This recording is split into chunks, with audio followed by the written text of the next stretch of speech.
Alors nous savons que Dieu nous a donné une parole pour cette année 2025. Et cette parole se trouve dans Ésaïe 54, verset 2. Et cette parole disait simplement, élargis l'espace de ta maison. Élargis l'espace de ta tente. Élargis l'espace de ton domaine. Élargis l'espace du lieu où tu te trouves. Il dit, déploie les cordages de ta demeure. Ne retiens pas. Allonge tes cordages et affermis tes pieux. Amen. Et c'est cette promesse prophétique qui va nous porter tout au long de cette année. Et ce matin, Dieu m'a mis à cœur de parler d'une femme dans la Bible, une femme que nous connaissons très très bien pour aborder le premier point qui est le point du déploiement. Amen. Le déploiement, nous avons besoin de nous déployer. Alors, tournez avec moi sans plus tarder dans 1 Samuel chapitre 1. Le livre de 1 Samuel, nous prenons le premier chapitre, s'il vous plaît. Samuel 1, la Bible dit qu'il y avait un homme de Ramathaïm, Tsophim, de la montagne d'Éphraïm, nommé Elkana, fils de Jéroam, fils d'Élihu, fils de Tohu, fils de Tuph, Éphrasien. Cet homme avait deux femmes, dont l'une s'appelait Anne, l'autre Pénina. Et Pénina, elle avait plusieurs enfants, n'est-ce pas? Elle avait des enfants, mais Anne n'en avait point. Deux femmes, une a plusieurs enfants, l'autre n'en a pas du tout. Et chaque année, cet homme montait de la ville de Silo, à Silo, pour se prosterner devant l'Éternel des armées et pour lui offrir des sacrifices. Là se trouvaient les deux fils d'Élie, Ophni et Phiné, sacrificateurs de l'Éternel. Et le jour où Elkana offrait son sacrifice, il donnait des portions à Pénina, sa femme, et à tous les fils et à toutes les filles qu'il avait d'elle. Mais il donnait à Anne une portion double portion, car il aimait Anne, que l'Éternel, malheureusement ou heureusement, je n'en sais rien. La Bible dit que Anne, que l'Éternel avait rendue stérile. Verset 6. Sa rivale lui prodiguait des mortifications pour la porter à s'irriter de ce que l'Éternel avait rendu stérile. Et toutes les années, il en était ainsi. Chaque fois que Anne montait à la maison de l'Éternel, Pénina la provoquait, elle la mortifiait de la même manière. Alors, elle pleurait et ne mangeait point.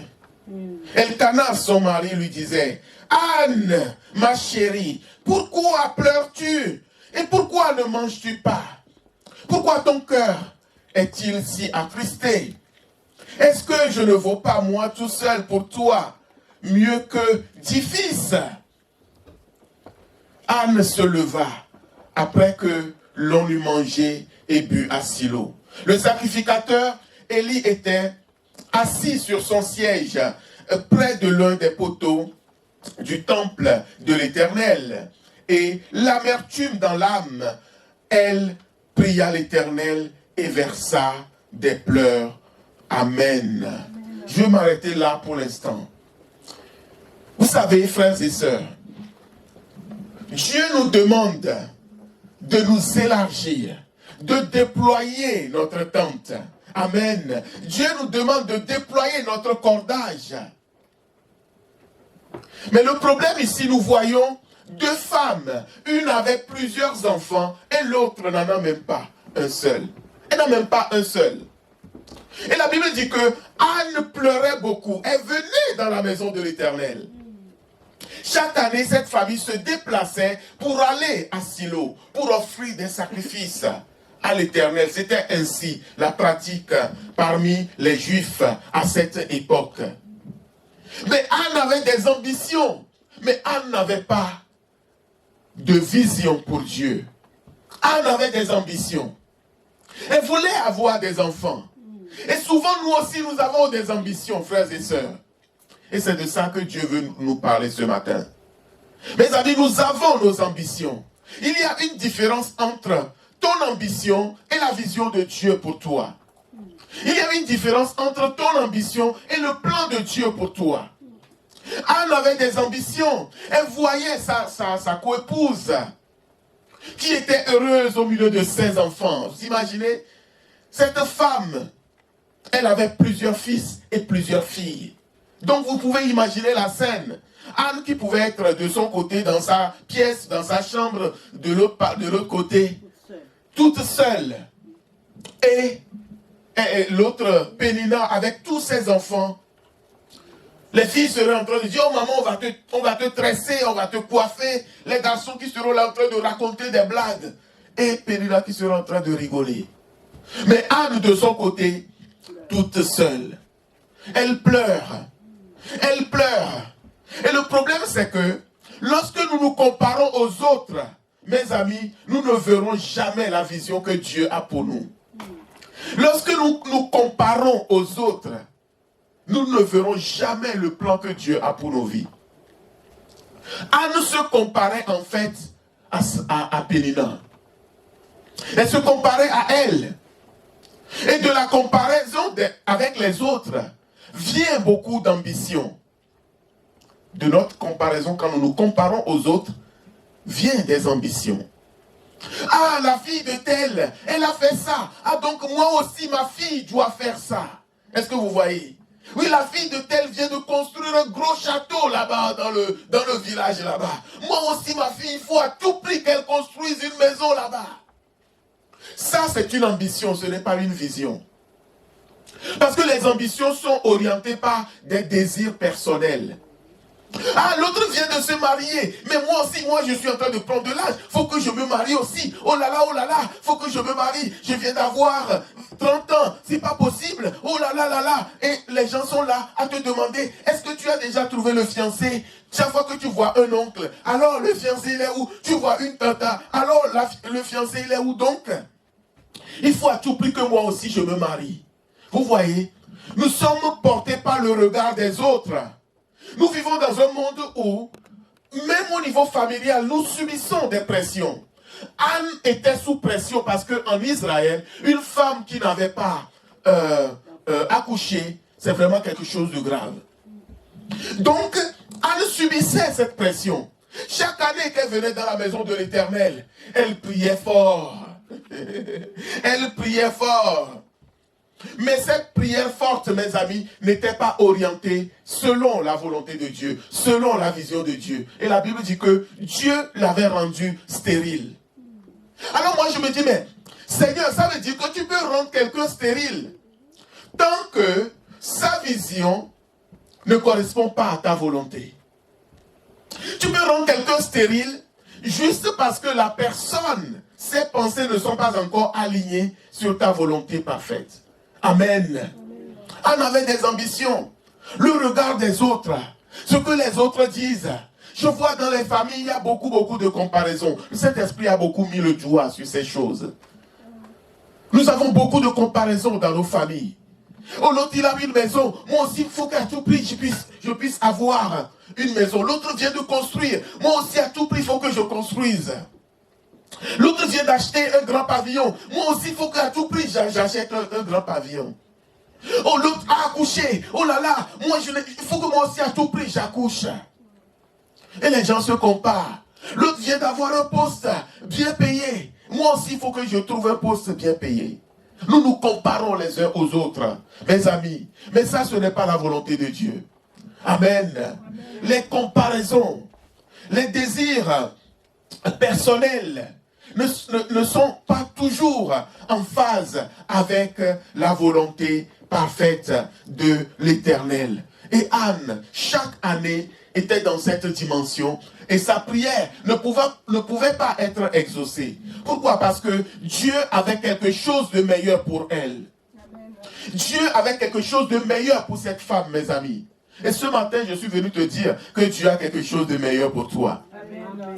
Oh, Dieu a quelque chose de meilleur pour toi. Amen. Oh, frères et sœurs, Dieu a quelque chose de meilleur pour toi. Alléluia. Ne te compare pas avec personne. Ne te compare pas avec personne. Ne laisse pas la société te mettre la pression. Mais oui, je prends l'exemple du mariage. Mais si tu n'as pas encore, je vais dire, de mari, et alors? Si tu n'as pas encore de mari, je dis, et alors? Et alors? Et alors? Tu vas aller te pendre? Tu vas arrêter de vivre? Si tu n'as pas encore d'enfant, et alors? Jésus disait que vous vous inquiétez de beaucoup de choses. Jésus disait que la vie d'un homme ne vaut-elle pas plus que la nourriture ou plus que le vêtement? Il dit même vos cheveux sur votre tête sont comptés. Amen. Nos ambitions, nos désirs, la pression de la société. Frères et sœurs, cherchez l'Éternel. Anne priait et puis elle a eu comme un flash. Elle priait et puis elle a eu comme un flash. Mais avant que ce flash n'arrive, vous voyez que quand nous sommes dans nos ambitions personnelles et nous ne voyons pas ce que nous demandons arriver, nous sommes frustrés. Les frustrations. Anne était frustrée. Et nous pouvons être dans la maison de Dieu, mais être complètement frustrés. Mal dans notre peau. Anne était mal dans sa peau. Colérique. Anne était devenue colérique. Toutes les paroles qu'on lui disait, elle le prenait de travers. Même les mots, les petits mots gentils qu'on peut lui dire, que son mari lui disait, tout cela ne lui ressemblait à rien du tout. Frères et sœurs, faisons attention à notre cœur. Parce que c'est là que sont les sources de la vie. Je crois que ce matin, Dieu parle à quelqu'un. Il y a quelque chose que tu désires, que tu voulais en fait personnellement, mais tant que ce n'est pas la volonté de Dieu pour toi, Dieu ne te le donnera pas. Parce que Dieu est un bon Père. Il ne veut pas que tu te perdes. Il sait que ce que tu demandes là, ce n'est pas le temps, ce n'est pas le moment. Mais Dieu sait que tu n'as pas encore saisi la vision qu'il a pour ta vie. Dieu sait que tu n'as pas encore touché la vision qu'il a préparée pour toi. Anne était en train de prier. Et puis je disais qu'elle a eu comme un flash. Elle dit, mais cet enfant que tu veux à tout prix, pour montrer à tout le monde que toi aussi tu peux accoucher. Cet enfant que tu veux, pour montrer à ta voisine que toi aussi tu peux accoucher. Ne suis-je pas capable de te le donner? Ne suis-je pas capable de te le donner? Et Anne, je disais qu'elle a eu comme un flash. Je lui dis, tu vois, j'ai un plan pour toi. Moi, j'ai une mission pour toi. Dieu révèle à Anne qu'il y a une mission grande, un défi à relever en Israël. Et nous allons voir pourquoi il y avait ce défi à relever. Allons toujours dans le livre de 1 Samuel, Amen. Tournons un peu les feuilles. Oh Jésus. Chapitre 2. À partir du verset 12. Chapitre 2, verset 12. La Bible dit que les fils de Élie était le sacrificateur qui était à Silo. Les fils d'Élie, donc qui étaient eux aussi des sacrificateurs, étaient des hommes, ils étaient comment? Pervers. Ces messieurs, ils ne connaissaient point l'Éternel et pourtant, c'était eux les pasteurs. C'était eux les prophètes. C'était eux les sacrificateurs.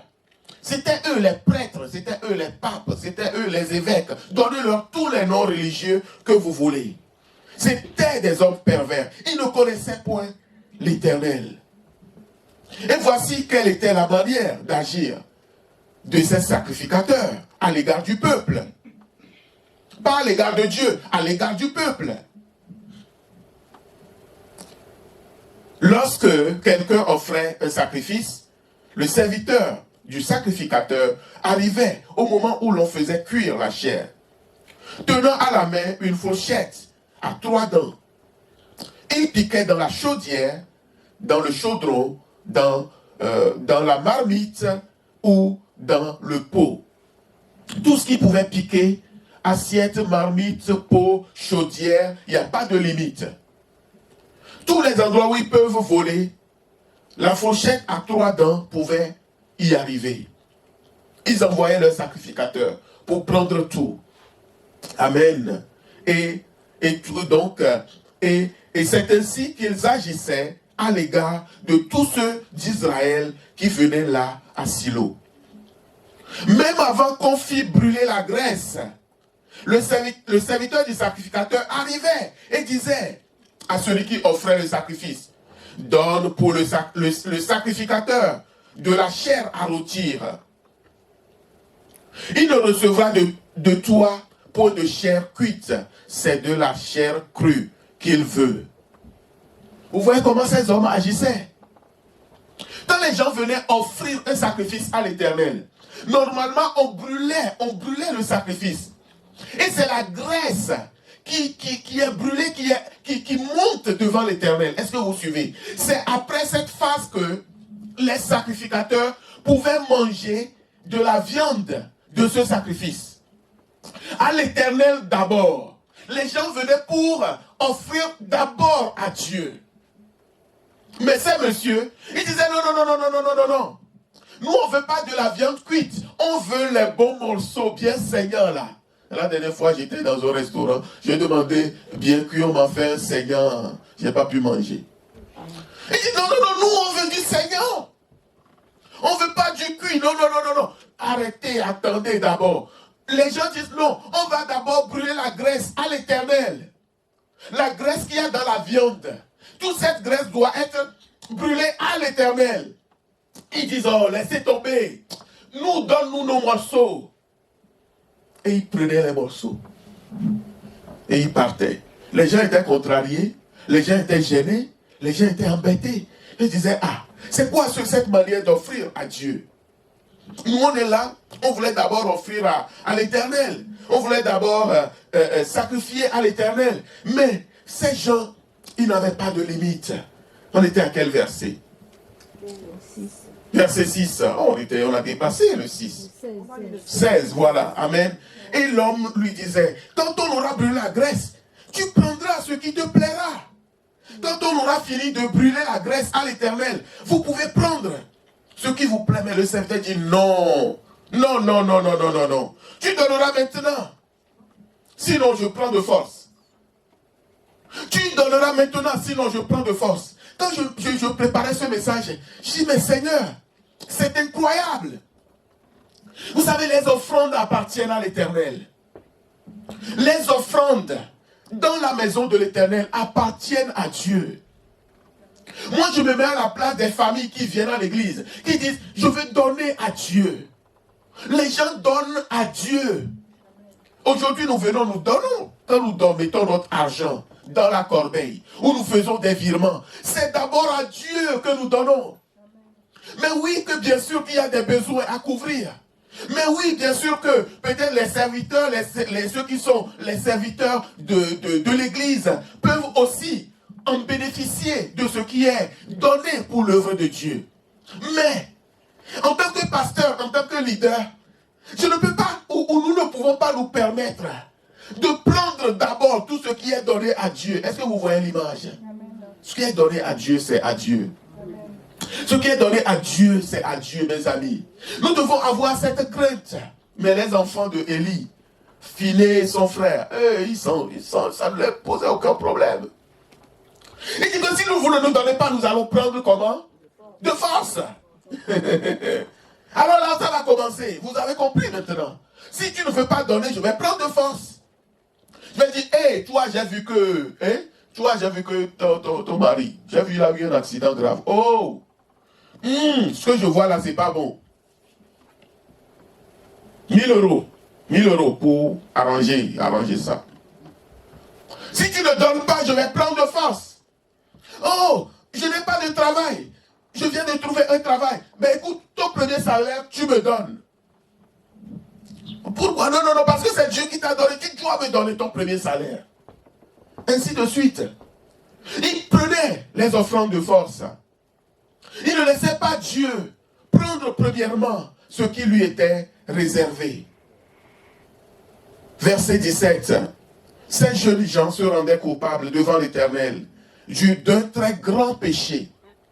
Et mes amis, tous ceux qui dépouillent le peuple de Dieu, tous ceux qui prennent l'offrande qui est réservée à Dieu pour mettre dans leur poche, je pèse mes mots, tous ceux qui dépouillent les familles, tous ceux qui prennent l'argent des familles de force, la Bible dit qu'ils sont en train de se rendre coupables d'un très grand péché devant l'Éternel. Parce qu'ils méprisaient les offrandes de l'Éternel. Ils méprisaient les offrandes de l'Éternel. Samuel faisait le service devant l'Éternel et cet enfant était revêtu d'un éphod de lin. Samuel le faisait, etc. Mais il a dit dans un autre verset que les enfants de Élie, quand les femmes qui venaient pour faire des sacrifices, ils couchaient avec des femmes. Ils couchaient, ils abusaient. C'était des gens qui n'avaient pas la crainte de l'Éternel. Je lis toutes ces choses pour nous montrer le contexte dans lequel Anne venait prier pour demander à Dieu des enfants. C'est comme ça que dans une prière, je disais qu'elle a eu un flash. Je lui dis, tu vois, toi tu pries pour avoir des enfants. Regarde autour de toi, il y a des enfants partout.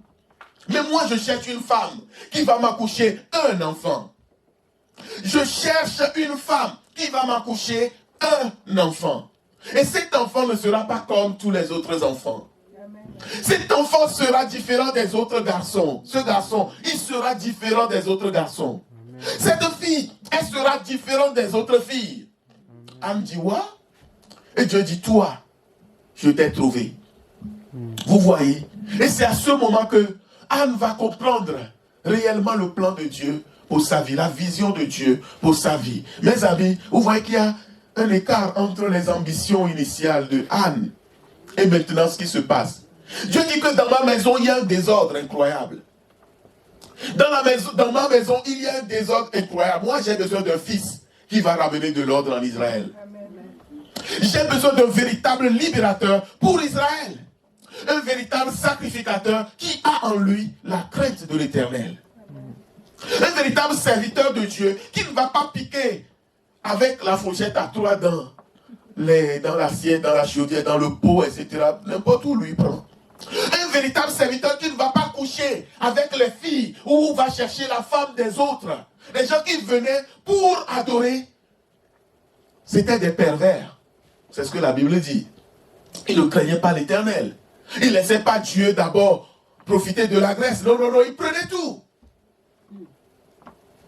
Et Dieu dit que Anne, je cherche une femme qui va me donner un enfant, un fils qui va relever le défi. Et mes amis, ce que Dieu m'a mis à cœur, c'est que ce verset que Dieu nous a donné pour cette année, pour nous élargir, pour allonger nos cordages, nos couvertures, nous déployer nos couvertures, ne pas retenir, allonger nos cordages, nous affermir. Ce n'est pas juste pour que tu agrandisses ta maison personnelle. Ce n'est pas juste pour que tu agrandisses ta vision personnelle.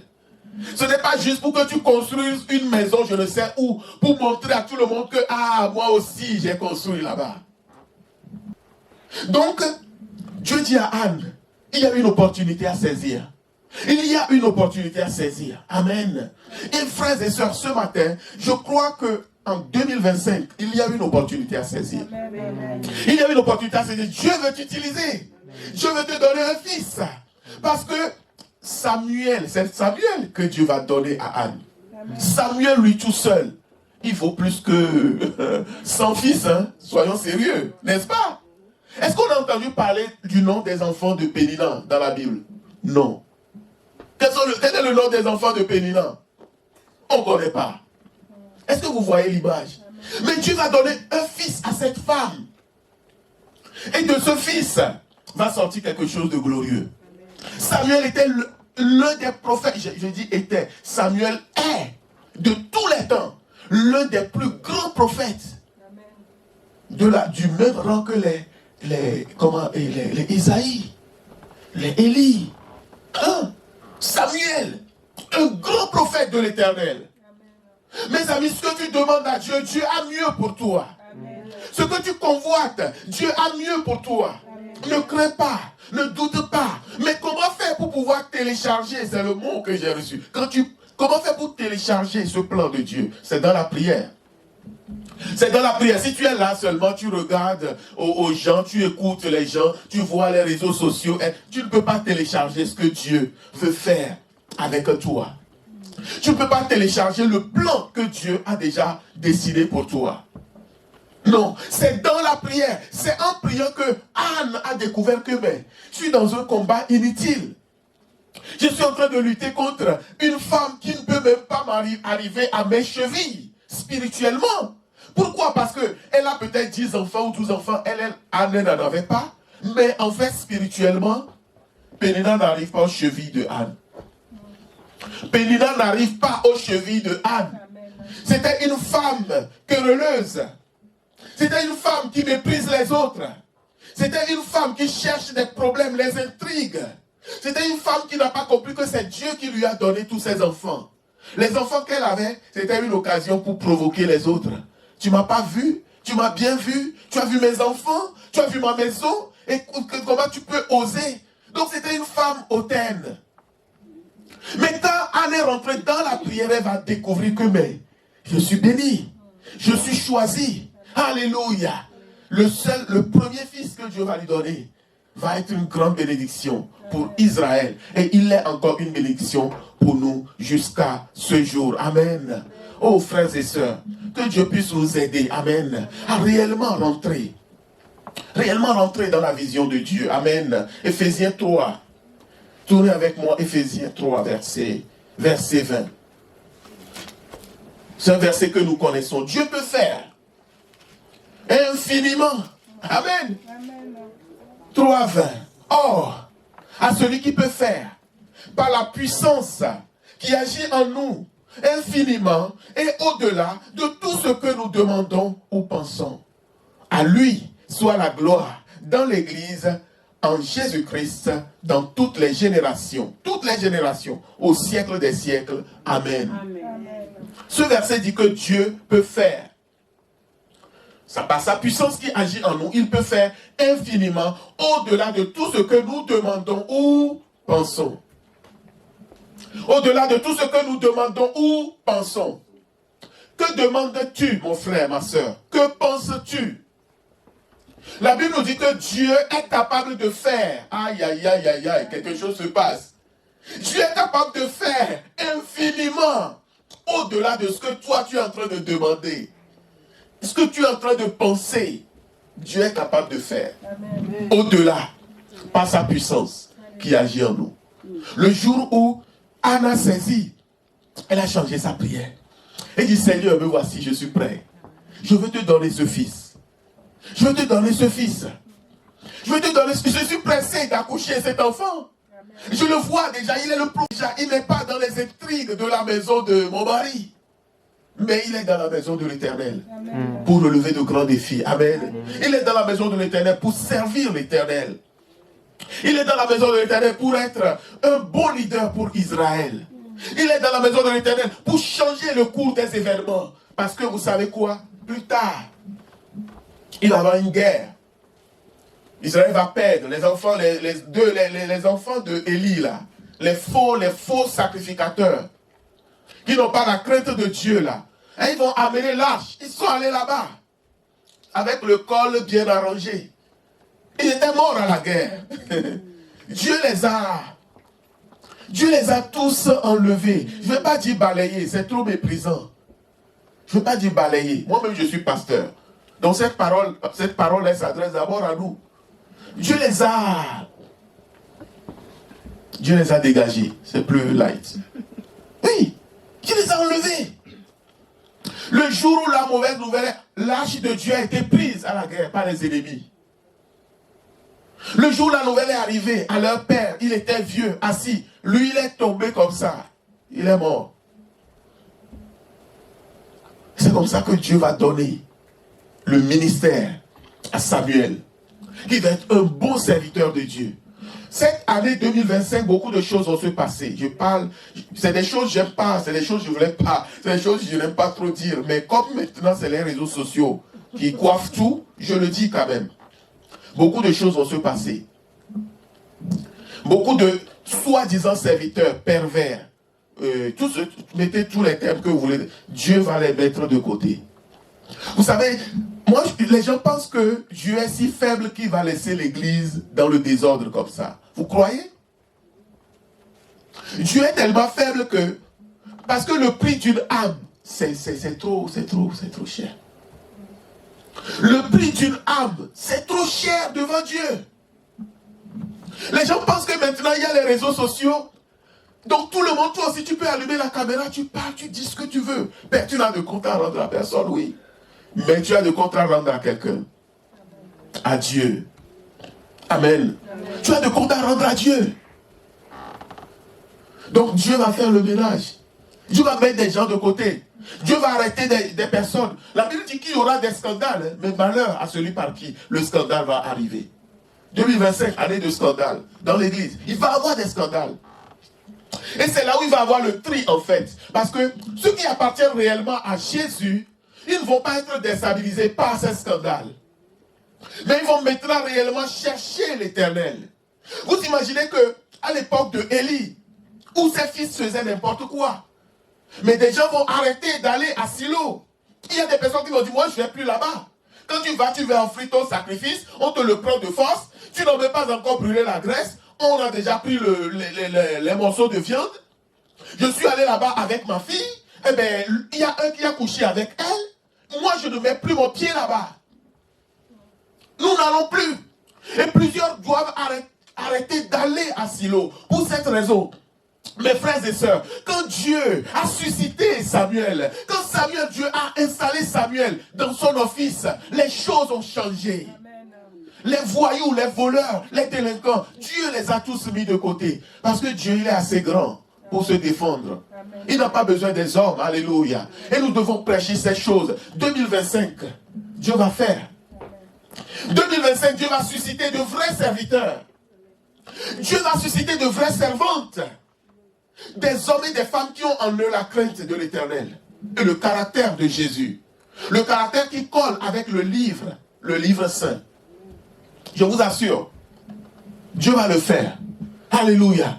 Et le Seigneur prendra un seul fils pour faire des choses. Vous savez, quand Dieu disait dans Ésaïe 54, car les fils de la délaissée seront plus nombreux que celle qui est mariée. Les fils de la délaissée seront plus nombreux que celle qui est mariée. Qu'est-ce que cela veut dire? Ce n'est pas juste une croissance numérique, mais c'est plus une croissance qualitative. Amen. C'est plus une croissance qualitative. Parce qu'un seul fils peut valoir plus de 1000. Est-ce que vous me suivez? Et si un seul fils vaut plus de 1000, imaginez 10 fils. Imaginez 100 fils. Imaginez 1000 fils qui valent chacun plus de 1000. Bien aimé, ça veut dire que chacun de ces fils vont servir à élargir, étendre le royaume de Dieu. Élargir ta tente, c'est étendre le royaume de Dieu. Dieu veut que son royaume soit étendu. Dieu veut que son royaume soit étendu. Dieu cherche des fils et des filles qui vont relever le défi, qui vont gagner du territoire pour Jésus, qui vont faire ce qui plaît à Dieu et qui vont ramener les cœurs des uns et des autres à l'Éternel. Amen. À l'Éternel. J'avais à cœur de parler de Marie, mais je ne vais pas trop parler d'elle. Vous voyez, Marie n'avait pas pour ambition de tomber enceinte. C'est une jeune fille. Le truc lui est juste tombé dessus. Mais Dieu voyait un problème en Israël. Dieu voyait un problème. Il y avait besoin d'une personne qui va porter le Messie, le Sauveur d'Israël.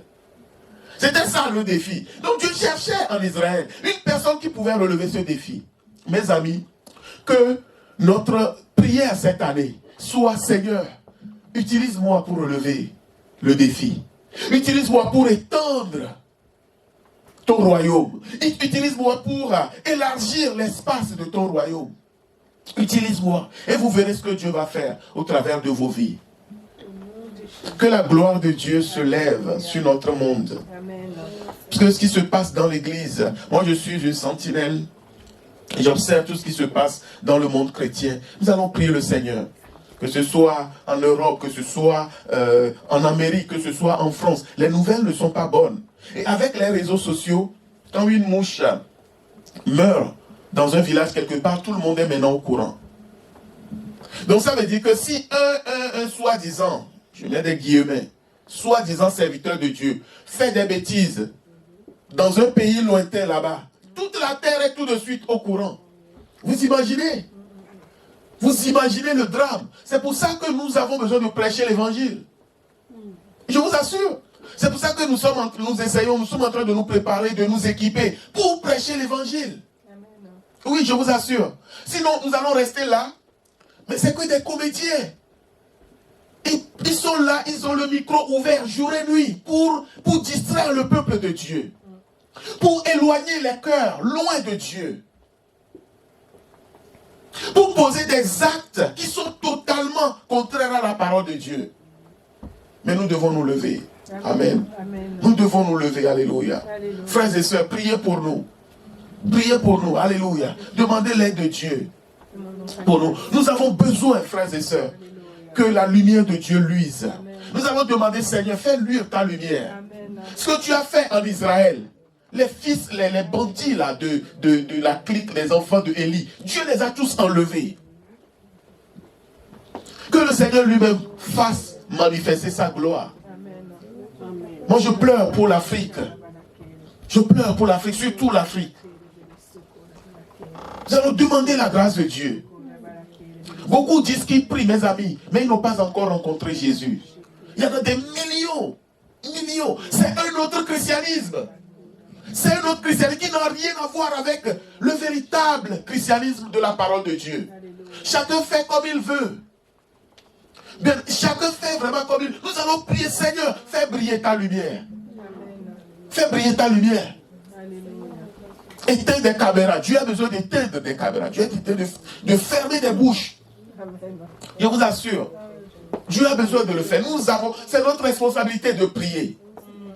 Pour que Dieu puisse agir. Amen. Ils sont en train de perdre le peuple, perdre la jeunesse, perdre des enfants. J'ai découvert qu'il y a beaucoup de femmes qui maintenant sont en train de parler. Certains sont prophétesses, certains sont missionnaires, chacun se donne des noms, quoi. Tout le monde se lève. Au moins qu'elles disent quelque chose qui édifie. Quand ils allument leur caméra, au moins qu'elles viennent dire, oh, j'ai une parole d'encouragement de la part du Seigneur pour toutes les femmes aujourd'hui. Peut-être il y a des difficultés dans ton foyer, tout ça, mais fais confiance en Dieu. Peut-être il y a des problèmes avec les enfants, regarde vers le Seigneur. Vous voyez, c'est des paroles d'édification. Mais c'est que de la boue qui est vomie du matin au soir. Oui, c'est que de la boue qui est vomie du matin au soir. Et les algorithmes de Google et de Facebook, ils ont créé ce lien entre tous ces gens-là. Si tu tombes sur une vidéo d'une personne qui est en train de vomir ses boues, il va te proposer la vidéo de tous les autres. Vous imaginez le drame? Si je vous demande ici, est-ce qu'il y a quelqu'un ici qui n'a pas reçu des vidéos où quelqu'un est en train de critiquer, quelqu'un est en train d'insulter un pasteur, quelqu'un est en train de dire que oh, l'autre il a fait ça? Je ne sais pas. Est-ce qu'il y a une personne qui n'a pas vu ces genres de vidéos? Que la personne lève la main. Qui n'a jamais vu ces genres une vidéo où on est en train de critiquer, de juger ou de vous voyez? Ça a pris tout l'espace. Mais nous avons besoin de prier. Alléluia. La Bible dit que là où le péché abonde, la grâce surabonde. Et pour que la grâce surabonde, il faut des fils et des filles comme Samuel.